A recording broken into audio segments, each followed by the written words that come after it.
네, 감사합니다. 이 시간 우리에게 주시는 하나님의 말씀 고린도후서 5장 8절로 10절 말씀 중심으로 신앙의 본질을 추구하는 삶이라는 제목으로 우리 주의 말씀에 함께 은혜를 나누고자 합니다. 고린도후서 5장 8절로 10절입니다. 네, 이제 찾으신 줄 알고 고린도후서 5장 8절로 10절 말씀 우리 한 목소리로 같이 읽겠습니다. 우리가 담대하여 원하는 바는 차라리 몸을 떠나 주와 함께 있는 그것이라. 그런즉 우리는 몸으로 있든지 떠나든지 주를 기쁘시게 하는 자가 되기를 힘쓰노라. 이는 우리가 다 반드시 그리스도의 심판대 앞에 나타나게 되어 각각 선악간에 그 몸으로 행한 것을 따라 받으려 함이라. 아멘. 오늘 우리가 나눌 말씀은 너무나 중요합니다.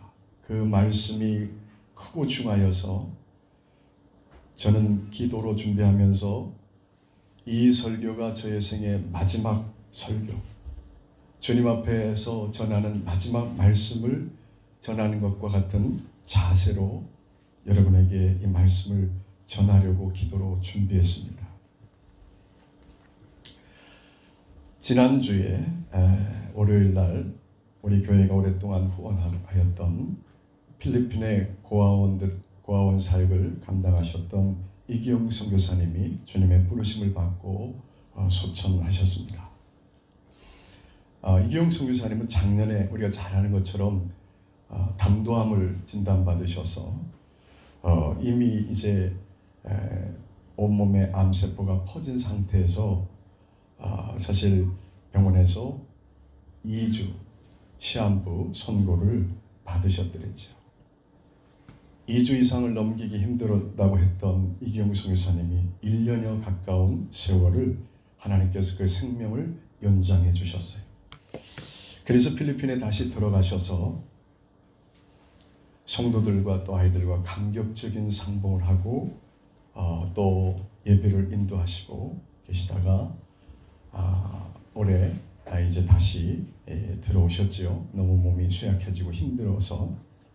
그래서 저 남양주에 있는 한 요양병원에 입원을 하셨을 때 제가 가서 배웠습니다.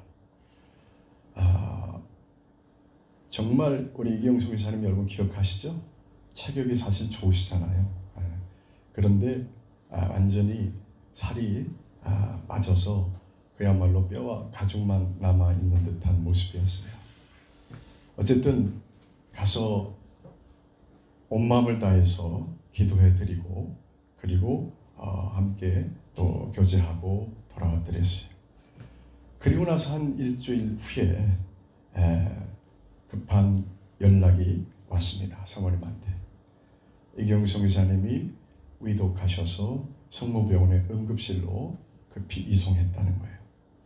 그래서 우리가 전해드린 것처럼 폐에 물이 차서 호흡을 제대로 할 수 없는 지경에서 그 밤을 넘기기가 어렵다고 병원에서 이야기한다고 그래 연락이 왔습니다.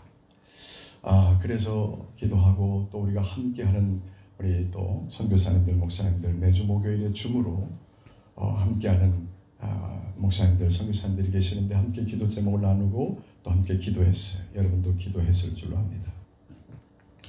그 밤을 넘기지 못하신다는 분이 또 고비를 또 넘깁니다. 그러기를 몇 차례 중환자실에서 일반 병실로 내려오시고 그리고 조금 호전이 돼서 여주에 있는 나무요양원이라고 하는 요양병원이라고 하는 곳으로 이제 옮기시게 됐죠. 그리고 거기서 며칠 계시다가 이제 소천을 하시게 됐습니다. 그래서 제가 지난 이제 주간에 이경 선교사님 장례식장이 있는 강원도 춘천에 사모와 함께 다녀왔습니다. 저녁 9시쯤에 도착을 했는데 예배를 드리고 있더라고요. 장례 예배를. 그래서 예배에 참여하고 조문을 하고 사모님과 이야기를 좀 나누게 됐어요. 그런데 사모님이 이기용 선교사님이 마지막으로 전한 놀라운 이야기를 전해주는 거예요. 중환자실에서 의식불명 상태에 있을 때 이기용 선교사님이 주님을 만났다는 겁니다. 이제 이기영 선교사님이 의식이 돌아와셔서 말을 할 수 있을 때 목은 잠기고 쉬어서 기력이 없어서 소리를 내기 힘들었지만은 마지막 남은 육체의 힘을 다 진력을 다해서 이 이야기를 전했다는 거예요. 이기영 선교사님이 웬 버스 같은 것에 타서 약 30여 명의 사람들과 함께 어디론가 이동을 했답니다. 그곳에 도착했었던 공간에 들어가니까 그 앞에 예수님이 계시더라는 거예요. 그리고 양쪽에 천사들이 있더라는 겁니다. 그리고 한 사람 한 사람 예수님께 나아갑니다. 그때 예수님께서 그 사람들의 생애를 파노라마처럼 그 앞에 펼쳐 보이시더라는 거예요. 그리고 나서 주님께서 물으시기를 네가 이 모든 것을 인정하느냐? 그렇게 물으셨을 때에 그 사람들이 주님 이것은 이렇고 저것은 저렇습니다. 내가 이것은 주님을 위해서 한 것입니다. 나름 변명을 하더라는 겁니다. 그런데 주님께서 하시는 말씀이 너는 네 자신을 위하여 한 것이다. 네가 한 일이 나와 상관이 없다. 너는 나를 위해 한 일이 아무것도 없다. 라고 인정하지 않으시더라는 거예요. 그렇게 한 명, 두 명, 세 명, 네 명. 마지막 순서인 이기영 선교사님이 주님 앞에 설 때까지 어떤 사람도 주님 앞에 인정받는 자가 없더라는 겁니다. 그들은 주님 앞에서 이렇게 항변하더라는 거예요. 주님 이것은 주님 위해서 한 겁니다. 내가 이렇게 애쓰고 힘쓰고 이렇게 하고 저렇게 했습니다 하는데 주님은 말씀하기를 너는 네 자신을 위하여 한 것이다. 네가 한 일이 나와 상관이 없다. 네가 나를 위하여 한 일이 아무것도 없다. 라고 말씀하시더라고요. 그리고 이제 이기영 선교사님이 주님 앞에 섰답니다. 이기영 선교사님의 삶을 쫙 보여주더라는 거예요. 물론 그 인생에 잘한 일만 있겠습니까? 잘못한 일도 있고 실수한 일도 있고 합당하지 않은 일도 있었을 겁니다. 그리고 주님께서 어김없이 물으시더라는 거예요. 너는 이 모든 것을 인정하느냐? 그때 이기영 선교사님이 이렇게 대답했다는 거예요. 네, 주님 인정합니다. 주님께서 이렇게 말씀하시더랍니다. 사랑하는 종아, 나와 함께 가자. 그리고 이기영 선교사님 깨어나셔서 온 힘을 다하여 마지막 진력을 다하여 마지막 유언처럼 이야기를 전하고 사모님에게 그동안 고마웠다. 고생했다고. 사랑한다. 천국에서 보자. 사모님이 잘 가시라고. 나도 사랑하고 너무 고마웠다. 천국에서 보자. 그리고 너무나 평안히 눈을 감으시더라는 거예요. 그래서 저희가 이 이야기를 전해 듣는데 온몸에 전율이 오는 거예요. 왜 주님께서 이기영 선교사님 2주밖에 살지 못한다는 분을 1년 가까이 그 수명을 연장하시고 마지막으로 가시면서 이 말씀을 우리에게 전하고 가시게 하셨을까? 다 알 수는 없지만 아마도 하나님의 정한 때에 하나님께서 부르시기 전에 첫째는 이기영 선교사님 본인을 준비시키신 것 같아요. 아까 제가 말씀드렸잖아요. 잘한 일도 있지만 못한 일도 있었겠죠. 회개하는 시간이 필요하고 주님 앞에 서는 그 순간을 준비하는 시간이 필요했을 겁니다. 두 번째로 사모님을 준비시키는 시간이었던 것 같아요. 마지막 유언처럼 또 이기영 선교사님이 전한 말이 당신이 나의 사역을 이어 감당할 터인데 힘든 일이 많을 거다. 그러나 주님이 함께 하실 것이니 걱정하지 말라. 그 사모님이 필리핀에 고아원 사역을 이어서 감당할 것이 주님의 뜻임을 전하고 가셨기에 이제 그 사명을 감당하고자 준비하는 시간이 필요했을 겁니다. 그래서 사모님이 장례를 마치고 좀 정리되면 필리핀으로 다시 들어가셔서 이제 그 사역을 이어 감당하시겠다고 많이 목사님 기도해 주세요 그러시는 거예요. 제가 너무 부족하고 연약해요. 여러분 어떻게 생각하십니까? 그냥 비몽사몽간에 헛것을 봤을까요? 저는 그렇게 생각하지 않습니다. 마지막 주님 앞에 부름받는 순간에 주님 앞에서 이와 같은 일을 경험케 하신 것은 분명히 하나님의 엄중하신 뜻하심이 계시기 때문에 그래요. 저는 이 말씀을 들으면서 고린도후서 5장 10절의 말씀이 떠올랐어요. 이는 우리가 다 반드시 그리스도의 심판대 앞에 나타나게 되어 각각 선악간에 그 몸으로 행한 것을 따라 받으려 함이라. 우리 그리스도인들도 예수 그리스도의 심판대 앞에 서게 된다는 겁니다. 주님의 판단과 주님의 평가를 받게 돼 있다는 거예요. 선악간에 그 몸으로 행한 것을 따라 받으려 함이라. 그런데요, 여기서 우리가 주목해야 될 부분이 있습니다. 이기영 선교사님과 함께 주님의 심판대 앞에 섰던 그 30명의 사람들이 다 나름나름의 삶을 살아왔는데 그 가운데는 믿는 자도 있고 믿지 않는 자도 아마 있었을 것이지요. 어쨌든 주님을 위하여 이렇게 하였노라고, 내가 이렇게 헌신하고 내가 이렇게 수고하였노라고 하였지만 주님은 그것을 인정하지 않으시더라는 거예요. 네 만족을 위해서, 네 자신을 위해서 한 것이지 나와는 상관이 없다. 네가 나를 위하여 한 일이 아무것도 없다라고 하시더라는 거예요. 여러분, 이것은 무엇을 의미합니까? 우리가 보는 것과 주님이 보는 것이 다르다는 것이에요. 사무엘상 16장 6절로 7절 말씀에 사울왕이 하나님 앞에 불순종하여 버림받고 하나님께서 사무엘 선지자를 이세 집에 보내서 택하신 다윗을 세워 기름 부어 이스라엘의 왕으로 세우시는 장면이 나옵니다. 사무엘이 이세의 집으로 갔습니다. 이세에게는 아들이 8이 있었습니다. 다윗은 막내 8번째입니다.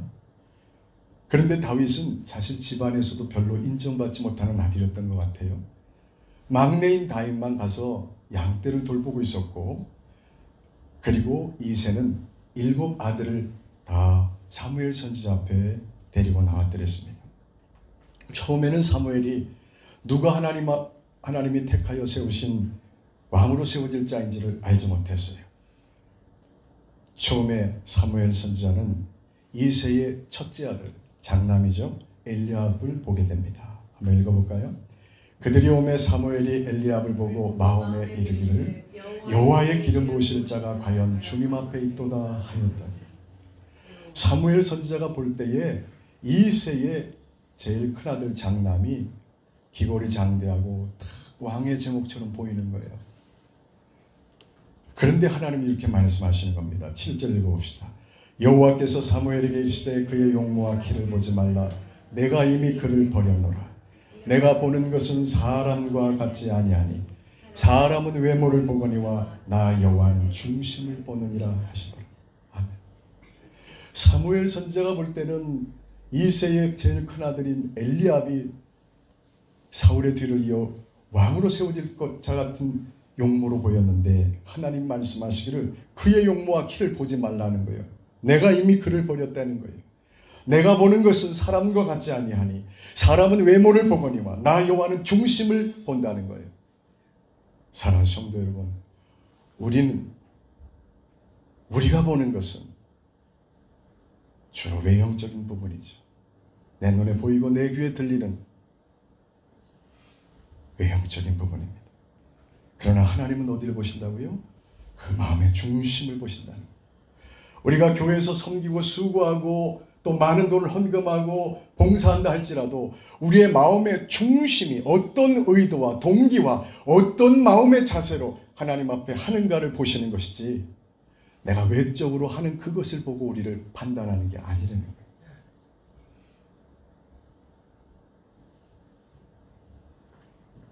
그러니 우리가 생각할 때는 내가 주님 앞에 그래도 나름 열심히 살아온 것 같지만 주님이 보실 때는 그것이 아닐 수도 있다는 얘기 아니에요? 나는 주님을 위하여 한다고 애를 품고 열심을 냈지만 우리가 주님 앞에 섰을 때 주님께서는 너는 네 자신을 위하여 한 것이지 나와 상관이 없다. 네가 나를 위하여 한 일이 없다라고 하실 수도 있다는 얘기 아닙니까? 왜? 하나님은 우리의 중심을 보시기 때문에.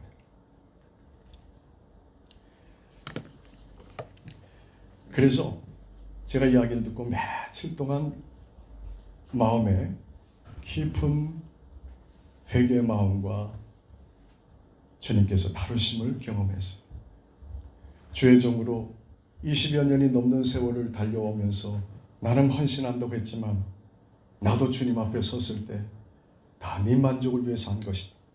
네가 한 일이 나와 상관이 없다. 네가 나를 위하여 한 일이 없다라고 말씀하시면 어찌할까? 우리의 인생 믿음의 삶의 여정에서 가장 중요한 일이 뭘까? 세상에서 사람들 앞에 인정받는 것이 아니고 교회를 목회를 크게 해서 큰 예배당을 세우고 수많은 성도를 이끌면서 많은 외형적으로 보기에 놀라운 역사를 행하는 것이 중요한 것이 아니라 주님 앞에 섰을 때 인정받는 것이 중요한 것이라는 거죠.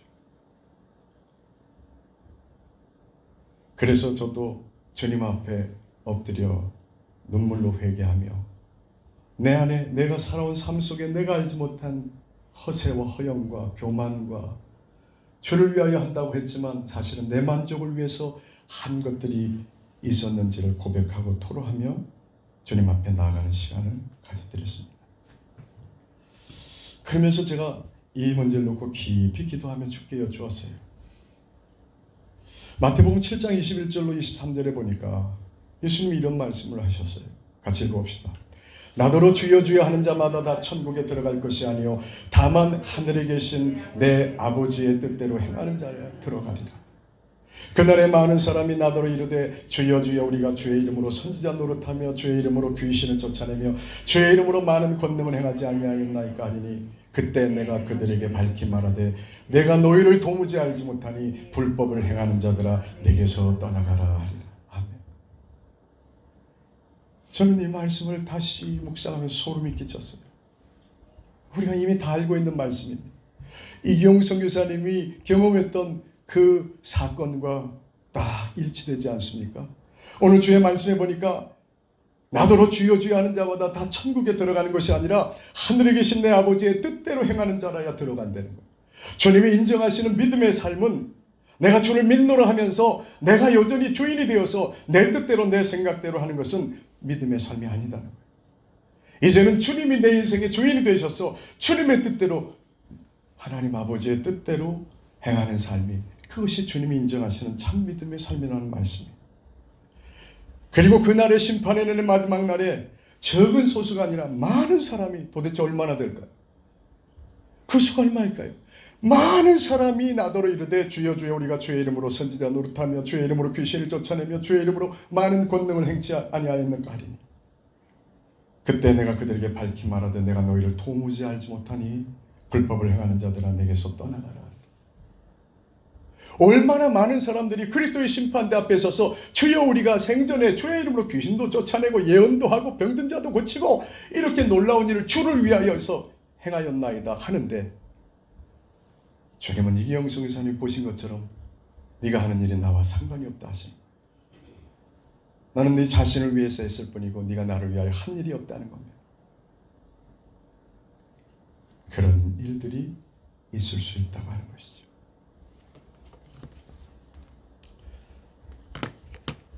오늘 우리는 여기서 신앙의 본질이 무엇인가를 생각하게 됩니다. 마가복음 1장 15절입니다. 같이 읽습니다.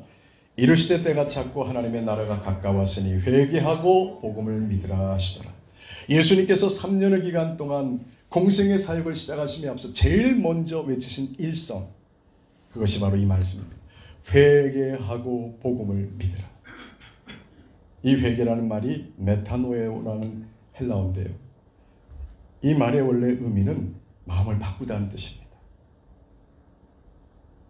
조금 더 우리가 영적으로 해석하면 마음의 주인을 바꾼다는 뜻이에요. 이전에는 내가 내 인생의 주인이어서 내 생각, 내 뜻대로 살아왔는데 이제는 내 마음의, 내 삶의 중심에 예수 그리스도를 나의 주인으로 삼고 이제 주님을 따르는 삶으로 바꾼다는 뜻이에요. 그래서 이것은 삶의 방향을 바꾸는 의미지요. 회개는 뒤로 돌아서 방향을 바꾸는 겁니다. 이제까지 내가 주인 안 되어서 내 생각, 내 뜻대로 살아왔던 삶의 방향에서 완전히 방향을 바꾸는 거예요. 예수 그리스도를 나의 주인으로 모시고 이제는 주의 뜻대로, 하나님의 뜻대로 나아가는 삶으로 방향을 바꾸는 거예요. 바로 그게 구원에 이르는 회개라는 것이죠. 그런데 우리는 이 회개에 대해서 잘못 이해할 때가 많습니다. 눈물을 흘리고 감정적으로 애통하고 하면 회개라고 생각해요.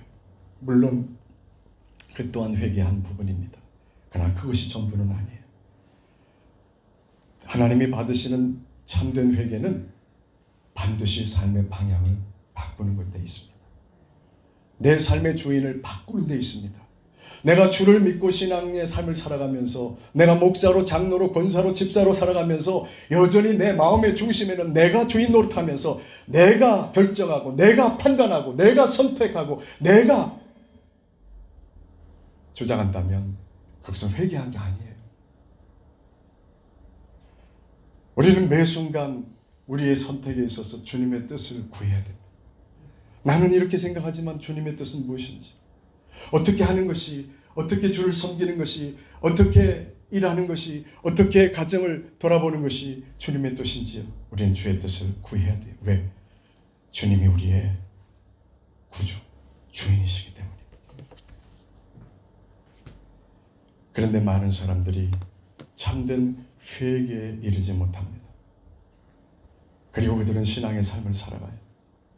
교회를 다니고 나름의 외형적인 모습을 드러냅니다. 그리고 주님 앞에 서는 날 주님 앞에 인정받지 못하게 되는 거예요.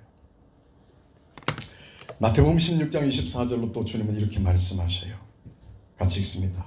이에 예수께서 제자들에게 이르시되 누구든지 나를 따라오려거든 자기를 부인하고 자기 십자가를 지고 나를 따를 것이니라. 주님이 인정하시는 삶, 참된 믿음의 삶에 대해서 말씀하시는 거예요. 누구든지 나를 따라오려거든 자기를 부인하고, 자기 부인이 먼저 전제돼야 됩니다. 자기 부인이 뭘까요? 내 뜻, 내 생각, 내 감정, 내 주장을 내려놓는 거예요. 그리고 주님의 뜻을 추구하고 주님이 기뻐하시는 것을 추구하는 거예요. 그게 자기를 부인하는 거예요. 그리고 자기 십자가를 지고 따르래요.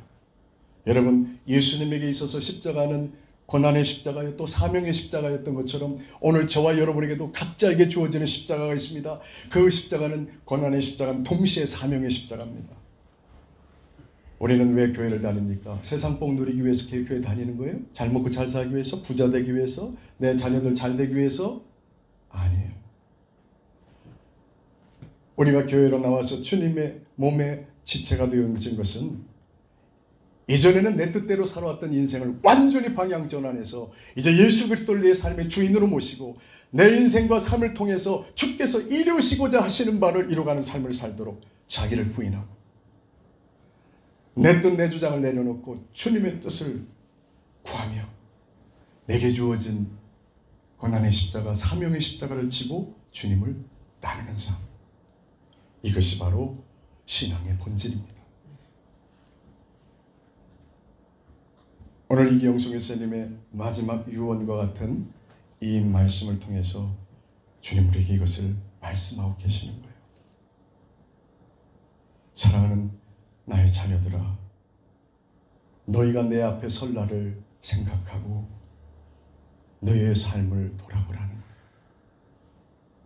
여러분, 이것이 은혜입니다. 우리의 삶을 돌아보고 만에 하나라도 주님 앞에 인정받지 못하는 부분이 있다면 돌이키는 기회를 얻는 게 은혜예요. 여러분, 예수님이 친히 말씀을 전해도 듣는 사람은 듣고 듣지 않는 사람은 듣지 않았습니다. 그래서 주님은 이렇게 말씀하세요.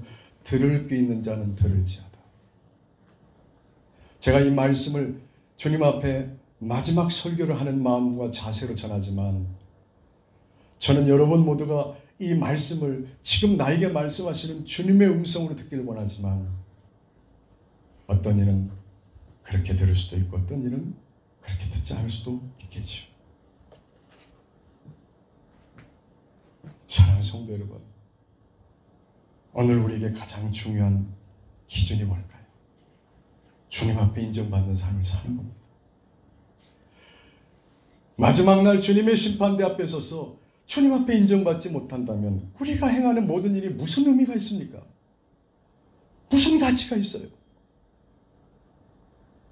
여러분, 우리의 인생의 삶에 있어서 가장 중요한 것은 주님 앞에 인정받는 삶을 사는 거예요. 그런 삶을 살려면 오늘 우리는 우리에게 주신 이 말씀을 붙들어야 됩니다. 한쪽 귀로 듣고 한쪽 귀로 흘려서는 안 돼요. 누구든지 나를 따라오려거든, 누구든지 나를 따라오려거든 자기를 부인하고 자기 십자가를 지고 나를 따를 것이다. 그래서 사도 바울은 두렵고 떨림으로 너희 구원을 이루가라고 말씀하셨어요. 예수님은 산상수훈을 통해서 내 목숨을 죽이는 자들을 두려워하지 말고 내 영혼까지도 능히 지옥에 멸하시는 하나님을 두려워하라고 말씀하셨어요. 오늘날 너무나 교회가 은혜만을 강조하고 사랑만을 강조하다 보니까 하나님의 공의를 알지 못하고 살아가는 자들이 너무나 많습니다. 하나님을 두려워함이 없는 거예요. 여러분, 오는 것은 순서가 있지만 가는 건 순서가 없어요. 제가 여러분보다 훨씬 먼저 갈 수도 있고 또 어린 자녀들이 주님이 부르시면 우리보다 더 먼저 갈 수 있습니다. 우리는 누구도 피할 수 없습니다. 우리 그리스도인들은 다 누구나 다 그리스도의 심판대 앞에 서게 돼요. 선악간에 행한 바를 우리도 판단받고 심판받게 될 날이 옵니다. 이기영 선교사님이 마지막 온 힘을 다하여서 우리에게 전해준 그 마지막 메시지처럼 우리도 그 날이 우리 앞에 불현듯 오게 될 거라는 거예요. 오늘 하나님은 우리를 사랑하셔서 이 말씀을 전해 듣게 하시고 그래서 우리의 삶을 다시 돌아보게 하시고 그래서 무언가 잘못된 부분이 있다면 돌이키게 하시고 그래서 우리의 남은 생애가 얼마인지 알지 못하지만 적어도 그 남은 생애만큼은 주님 앞에 인정받고 칭찬받는 신앙의 본질의 삶을 추구하는 삶으로 나아가도록 우리를 이끄시고자 하는 것입니다. 이것이 주님의 사랑이에요. 사랑하는 성도 여러분, 오늘 주님이 내 인생의 주인이 되어서 나의 걸음걸음을 인도하시는, 이제 내가 내 인생의 주인 노릇하면 내가 결정하고 내가 판단하고 내가 주장하는 인생이 아니라 매 순간순간 주님의 인도하심을 구하며 주의 말씀의 빛을 쫓아서 주님을 따라가는 삶. 여러분, 이것이 신앙의 본질을 추구하는 삶입니다. 고린도후서 5장 8절로 9절에서 바울은 이렇게 전하고 있습니다. 같이 읽습니다. 우리가 담대하여 원하는 바는 차라리 몸을 떠나 주와 함께 있는 그것이라. 그런즉 우리는 몸으로 있든지 떠나든지 주를 기쁘시게 하는 자가 되기를 힘쓰노라. 아멘. 여러분, 여기서 사도 바울은 우리 그리스도인들이 추구해야 될 신앙의 본질을 추구하는 삶에 대해서 또 이렇게 우리에게 말씀하고 있어요. 주를 기쁘시게 하는 자가 되기를 힘써라. 내가 하는 모든 일이 내 만족이 아니라 내가 원하는 것이 아니라 주님을 기쁘시게 하는 일이 되고자 힘쓰라는 거예요. 그것이 바로 신앙의 본질을 추구하는 삶이라는 거예요. 여러분, 교회에서 여러분이 수고하고 헌신하고 봉사하는 거 귀합니다. 그런데 더 중요한 것은 그 동기가, 그 의도가 오직 주님을 기쁘시게 하는 것이 돼야 된다는 거예요. 내가 사람들 앞에, 성도들한테 인정받고 내가 목사님한테 그게 중요한 게 아니에요. 내가 수고하고 애쓸 모든 것이 나의 주이신 나의 구주이신 예수님을 기쁘시게 하는 것이 목표가 되고 그것이 목적이 될 때 그것은 신앙의 본질을 추구하는 삶이 되는 거예요.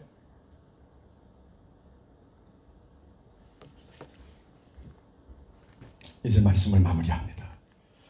사랑하는 성도 여러분, 오늘 주님은 이기영 선교사님의 죽음을 통해서 우리에게 너무나 중요한 메시지를 주셨습니다. 우리 또한 다 그 길을 가게 될 겁니다. 앞서거니 뒤서거니 할 뿐이에요. 우리 교회도 여러 성도들이 주님의 부름을 받고 소천하셨잖아요. 그런데 우리는 결코 이 엄유하신 말씀을 우리는 잊지 말아야 됩니다. 우리 마음판에 잘 박힌 목과 같이 이 말씀이 여러분의 심령의 마음에 박혀지기를 주님 축원합니다. 여러분이 주님 앞에 서는 그 순간까지 늘 성령 안에서 이 말씀이 기억나고 생각나고 떠오르게 되시기를 주님의 이름으로 축원합니다. 그래서 그 주님 앞에서 인정받지 못했던 사람들이 아니라 주님 앞에 인정받고 칭찬받는 착하고 충성된 종아, 착하고 충성된 내 아들아 내 딸아, 잘하였다. 나와 함께 가자. 여러분, 이런 삶을 추구하는 저와 여러분 모두가 되시기를 주의 이름으로 간절히 축원합니다. 그러려면 먼저 우리 삶에 진정한 회개가 이루어져야 됩니다. 눈물 콧물이 아니라 확실히 주인을 바꾸라는 거예요.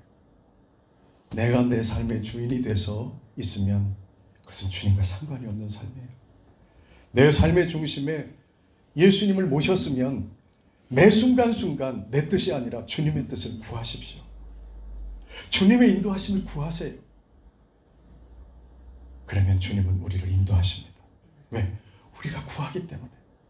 매사에 매 순간 주님의 뜻을 구하면 주님은 말씀으로든 감동으로든 어떤 모양으로든 우리의 걸음을 인도하시거든요. 그래서 무엇을 하든지 주님을 기쁘시게 하는 것을 삶의 목적으로 두고 나아가는 저와 여러분 모두가 되시기를 주님의 이름으로 간절히 축원합니다. 기도하겠습니다. 은혜와 사랑이 충만하신 좋으신 아버지 하나님 감사드립니다. 오늘 또 우리의 사랑하는 우리가 섬겼던 필리핀의 이기영 선교사님의 소천 앞에서 이제 이 종이 마지막 순간에 주님을 만나고 경험한 주님의 메시지를 우리에게 전해준 것을 통해서 오늘 우리의 삶을 다시 한번 돌아볼 수 있게 하시니 참으로 감사드립니다. 내 딴에는 열심을 가지고 주를 위해서 했노라 하지만 주님이 보시는 관점은 우리와 달라서 사람은 외형과 외모와 드러나는 것을 보지만 하나님은 우리의 중심을 감찰하시고 보셔서 때로는 우리가 한 모든 수고와 섬김이 주님 앞에 인정받지 못할 수도 있다는 이 오묘한 사실을 이 시간 우리에게 일깨워주신 것을 감사합니다. 오늘 이 말씀을 붙잡고 이제 우리가 주님 앞에 남은 생애를 오직 주님을 기쁘시게 하는 것에 삶의 목적을 두고 누구든지 나를 따라오려거든 자기를 부인하고 자기 십자가를 지고 나를 따라올지니라 하신 것처럼 내 뜻, 내 생각, 내 주장을 내려놓고 매 순간순간 주님의 뜻을 구하고 주님이 기뻐하시는 바를 구하고 우리 각자에게 주어진 고난의 십자가, 사명의 십자가를 끝까지 짊어지며 주를 기쁘시게 하는 삶을 이루어가는 우리 모든 성도들이 되게 하여 주시옵소서. 감사드리며 우리 구주 예수 그리스도 이름으로 간절히 기도하옵나이다.